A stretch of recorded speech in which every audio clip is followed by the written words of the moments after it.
رمضان کی راتیں بہت زیادہ قیمتی ہے.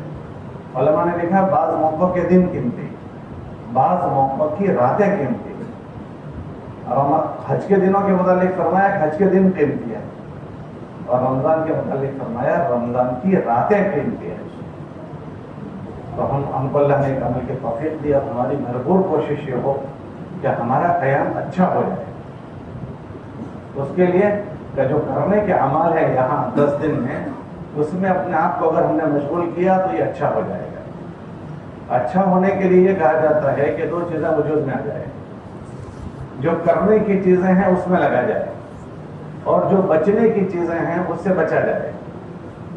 اگر کرنے کی چیزیں ہو گئی اور بچنے کی چیزوں سے بچا گیا تو یہ چیز اچھی ہو گئی. تو ہمارے یہاں دن بھر میں اجتماعی مجلسیں ہیں، وہ اجتماعی مجلسوں میں ہمیں شوق اور رغبت پیدا کروائی جاتی ہے. ابھی ہمارے بزرگوں کی بات پڑھی گئی، تو وہ ہمارے بزرگوں کی بات کہ اتنی عمر میں اتنی پیرانہ سالی میں اپنے وقتوں کو کیسے وصول کر رہے تھے، یہ بات ہمارے سامنے پڑھی گئی. اسی طرح صبح کی تعلیم میں جو چیزیں پڑھی جاتی ہے اس کے ذریعے سے ہمارے اندر ان وقتوں کو وصول کرنے کا شوق اور رغبت پیدا ہو جائے. پھر باقی انفرادی وقتوں میں اجتماعی مجلسیں ہماری یہاں تھوڑی ہوتی ہے، باقی اکثر وقت ہمارا انفرادی ہے، تو اس کی نگرانی ہمیں خود کرنی پڑے گی. یہاں کوئی کسی کا نگران نہیں ہے، کوئی یہاں کسی کے پیچھے پھرے گا نہیں، لیکن ہمارے ساتھ ہمارا نفس لگا ہوا ہے. وہ نفس یہ نہیں چاہے گا کہ اس آدمی کو یہاں سے کچھ چیز ملے، اس لیے وہ ہمیں اپنی شرارتوں کی طرف، جو اس کے ساتھ شرارت لگی ہوئی ہے، وہ برائیوں کی طرف ہمیں لے جائے گا. تو ہم نے سے ہر ایک کو اپنی نگرانی کرنی ہے. میرا یہاں بیٹھنا ایک کام ہوا ہے تو یہ وصول ہونا چاہیے. ایسا نہ ہو جائے کہ ہم یہاں بیٹھے بھی ہیں اور ہم کچھ لے کر بھی نہ جائیں. تو اس کے لیے آسان شکل یہ ہے کہ اپنے آپ کو ہم یہاں کے عملوں میں مضبوطی سے بتکلف کوشش کر کے مشغول کریں. جو اجتماعی مجلسیں ہیں اس میں بیٹھنا ہے. باقی انفرادی وقتوں میں ہمارے جو معمولات ہیں وہ ہمیں پورے کرنے ہیں. اگر ہمیں ہمارے اعمال ادا کرنے میں کچھ کمزوری ہے تو اس کو سیکھنا ہے. یہاں ماشاءاللہ بہت سارے لوگ سیکھے ہوئے لوگ ہیں، علماء ہیں، ان کے پاس بیٹھ کر ہمارے فرائض ہے، واجبات ہے، مستحبات ہے، اس کو ہم سیکھنے میں لگائیں. باقی ہم دن بھر اپنے آپ کو مشغول کریں. جو آدمی خالی رہتا ہے تو کوئی نہ کوئی کام میں مشغول ہوتا ہے. اور یوں کہتے ہیں کہ بیکاری گناہوں کا دروازہ ہے.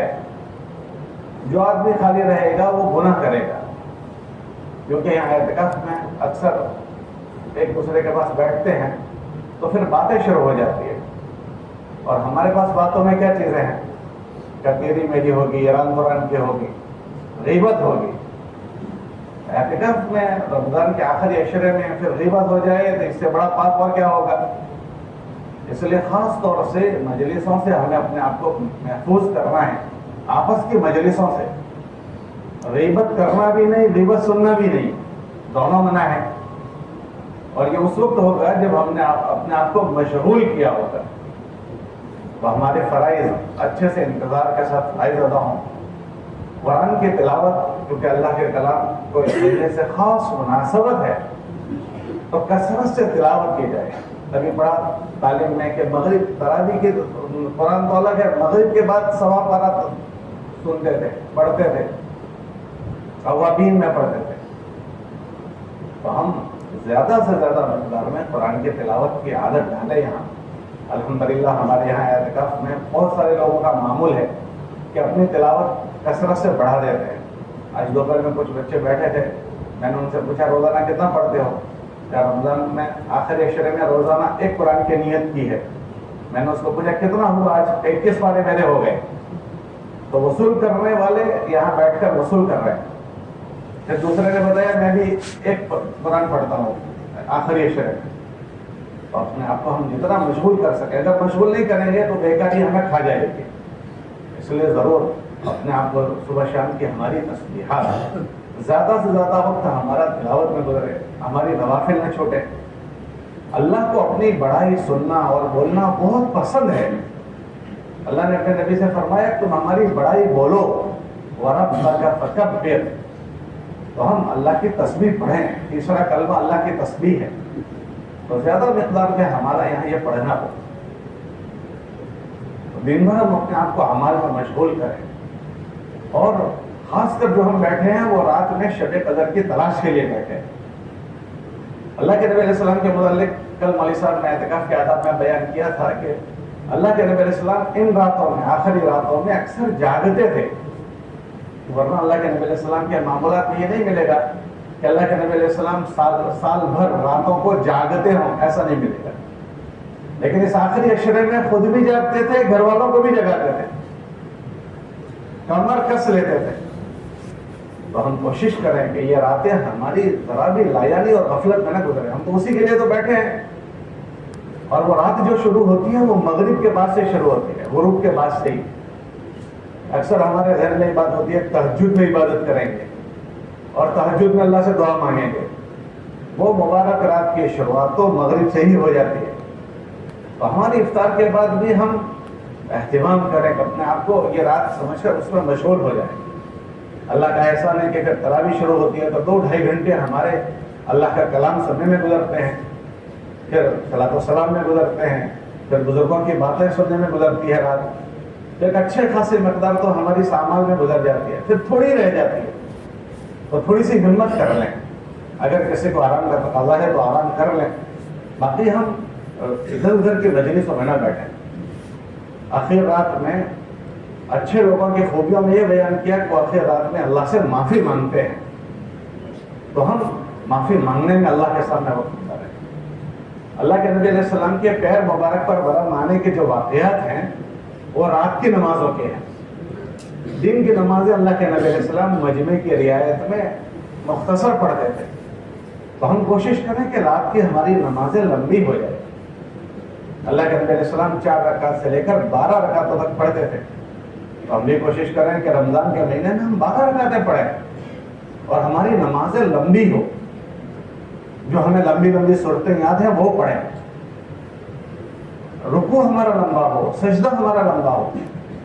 3 مرتبہ، 5 مرتبہ، 7 مرتبہ، 9 مرتبہ، 11 مرتبہ، جتنا ہم پڑھ سکتے اتنا ان راتوں میں پڑھیں. اور سجدے میں آدمی اللہ کے سب سے زیادہ قریب ہوتا ہے. اس سے بڑی قربت والی کوئی جگہ نہیں. سب سے زیادہ اللہ سے قریب کرنے والا عمل سجدہ ہے. ہم سجدے میں قرآن کی آیتوں کی جو دعائیں ہیں اگر وہ یاد ہیں تو وہ مانگے اللہ سے، یا مسنون دعائیں جو اللہ کے نبی علیہ السلام سے منقول ہے وہ مانگے، یا کم سے کم اللہ کے نبی علیہ السلام کی جامع دعا ربنا آتنا فی الدنیا حسنہ وفی الآخرۃ حسنہ وقنا عذاب النار. یہ بہت جامع دعا ہے اور اللہ کے نبی علیہ السلام کثرت سے اس کو کرتے تھے. وہ دعا میں اہتمام سے نفل سجدوں میں مانگے. اللہم انی اسألک من خیر ما سألک منہ نبیک محمد صلی اللہ علیہ وسلم واعوذ بک من شر ما تعوذ منہ نبیک محمد صلی اللہ علیہ وسلم. اس میں ہم استغفار کریں کیونکہ اچھے لوگوں کی خوبی یہ بیان کی کہ وبالاسحار هم یستغفرون، کہ وہ اللہ سے تہجد کے وقت میں معافی مانگتے ہیں. تو ہماری بھرپور کوشش اس کی ہو کہ ہماری راتیں ان اعمال کے ساتھ گزریں. جتنا ہم جاگ سکتے ہیں جاگنے کی کوشش کریں اور اعمال میں اپنے آپ کو مشغول کریں. چند دن گزشتہ موقع پر مولانا نے فرمایا تھا کہ اگر ہو سکے تو ان راتوں میں صلاۃ التسبیح کا اہتمام کریں. یہ 10 راتیں ہیں تو ہم کوشش کریں کہ صلاۃ التسبیح کا ہمارا اہتمام ہو جائے. یہ صبح تک ہمیں لگے رہنا. اور مولانا نے فرمایا تھا ایک موقع پر کہ تھوڑی تھوڑی عبادت ساری کرو. تھوڑا سا اللہ ذکر کرو، تھوڑی سی تلاوت کرو، نمازیں پڑھو، جانی عبادت بھی کرو، مالی عبادت بھی کرو. روز تھوڑا صدقہ ہم دے دیں تو ہم پوری رات کو مشغول کرتے ہیں. تو انشاءاللہ ہمارا یہاں کا قیام قیمتی ہو جائے گا. ایسا نہ ہو جائے کہ قیام بھی ہوا اور ہم نے اس کو وصول نہیں کیا. اس لیے اس کو مشغول کرنا ہے. خاص کر جو حضرات اوپر رہتے ہیں ان سے تو بہت درخواست ہے کہ ہم کوشش کریں کہ ہمارا زیادہ وقت یہاں مسجد کے ماحول میں گزرے. یہاں فضا ہے اعمال کی. اب دیکھو سب لوگ اعمال میں لگے ہوتے ہیں. اوپر جاتے ہیں تو اوپر غفلت ہی غفلت ہے. اوپر غفلت ہو جاتی ہے. یہ تو ایک مجبوری ہے کہ یہاں سما نہیں سکتے اس لیے ہم کو اوپر ترتیب دی گئی ہے. لیکن اگر ہم اوپر اپنے چلے جائیں گے تو اوپر غفلت ہو جاتی ہے. تو ہمیں آرام کا تقاضا ہو تو بدرجہ مجبوری ہم اوپر جائیں اور اپنی ضرورت پوری کر رہے ہیں. باقی بھرپور کوشش یہ کریں کہ ہمارے ساتھیوں کے ساتھ ہم یہاں وقت گزاریں. اگر یہاں گزاریں گے تو انشاءاللہ ہمارا وقت بھی قیمتی بن جائے گا. اور مجلسوں سے ہمیں ہر حال میں پرہیز کرنا ہے, بیٹھک کے نہیں بنانی. اس کے ساتھ ساتھ یہاں ہمارے ساتھ نیا مجمع بھی بیٹھا ہوا ہے, الگ الگ علاقوں کے لوگ ہیں. اگر ہمارے پاس موقع ہے تو ہم ان سے بھی اختلاف کریں, بات کریں. آدمی کی بات کرنے سے ذہن بنتا ہے, فکر بنتی ہے, جذبات بنتے ہیں. آئندہ اچھی زندگی جینے کے عزائم وہ کر لیں کہ ہمارے نامہ اعمال کا حصہ ہو جائے گا.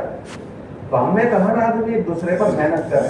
یہاں 400 آدمی بیٹھے ہیں, اگر ہر ساتھی کی ایک فکر بن گئی تو 400 کا مجمع ایک اچھی فکر کے ساتھ یہاں سے واپسی کرے گا. تو ہم اپنے اوپر بھی محنت کریں گے اور اپنے ساتھ بیٹھنے والوں کو بھی فکر کریں. اس کے ساتھ ساتھ ایک بہت بڑا مجمع ہمیں اور آپ کو یہاں ملاقات کے لیے آتا ہے. یہ 10 دن میں آپ دیکھیں گے کہ بہت سارے لوگ اپنے اپنے علاقے سے آپ حضرات کو ملنے کے لیے آتے ہیں. تو وہ ان کے ساتھ جب وہ آتے ہیں تو ہماری بیٹھکیں شروع ہو جاتی ہیں. بھائی گھر میں کیسا ہے, فلاں جگہ کیسا ہے, وہ ہم سب کو پتا ہے, بعد میں جا کر سب پتا ہو جائے گا. ان کو بھی ہم اپنے عملوں میں شریک کریں. ہم یہاں ایسا ماحول بنائیں کہ تھوڑی دیر کے لیے آنے والا بھی یہاں سے کچھ نہ کچھ لے کر جائے. ہمارے یہاں کے اعمال کی تاثیر, اعمال کی برکت ہوتی ہے, وہ یہاں سے لے کر جائیں. تو ان کو بھی ہم اپنے ساتھ عملوں میں مشغول کریں. ایسا نہ ہو جائے کہ ان کے آنے کے ساتھ ہم بھی ان کے ساتھ مجلسوں میں بیٹھ جائیں. تو انشاءاللہ وہ بھی یہاں سے کچھ لے کر جائیں گے. موقع ہو تو ان سے کچھ بات کرنے کا تو ہم ان سے ذہن سازی کی بات کریں گے, فکر کی بات کریں گے, تاکہ وہ بھی یہاں سے ایک اچھے عزائم اور اچھے نیتوں کے ساتھ جائیں. تو اللہ نے چاہا تو انشاءاللہ ہمارا یہ بیٹھنا کام کا ہو جائے گا. عمل میں دونوں چیزیں ہوتی ہے. عمل ایسا ہوتا ہے جو آسمان پر جاتا ہے, اور ایسا بھی ہوتا ہے کہ اگر اس کو اچھا نہ کیا جائے تو پھر وہ مردود ہو جاتا ہے. کتابوں میں آتا ہے کہ جب اچھا قرآن آدمی پڑھتا ہے تو آسمان پر جاتا ہے, اور جب اچھا نہیں پڑھتا تو وہ قرآن خود اس پر بددعا کرتا ہے. رب قارئ والقرآن یلعن علیہ. نماز جب اچھی ہو جاتی ہے تو آسمان پر جاتی ہے اور یہ دعا کرتی ہے حفظک اللہ کما حفظتنی. اور نماز خراب ہو جائے, نماز پڑھی ہے مگر اچھی نہیں پڑھی, تو خود نماز بددعا کرتی ہے ضیعک اللہ کما ضیعتنی. اسی طرح ہمارا اعتکاف کا عمل, بیٹھنا ایک عمل, دوسرا اس کو اچھا بنانا دوسرا عمل. تو اللہ کا فضل, ایک عمل برا ہو گیا, اب ہم سب محنت کریں کہ دوسرا عمل کہ اس کو اچھا بنانا بھی ہمارا پورا ہو جائے. کریں گے اس کی فکر انشاءاللہ. اللہ ہم سب کو اس کے توفیق دے, قبول فرمائے. سبحان اللہ.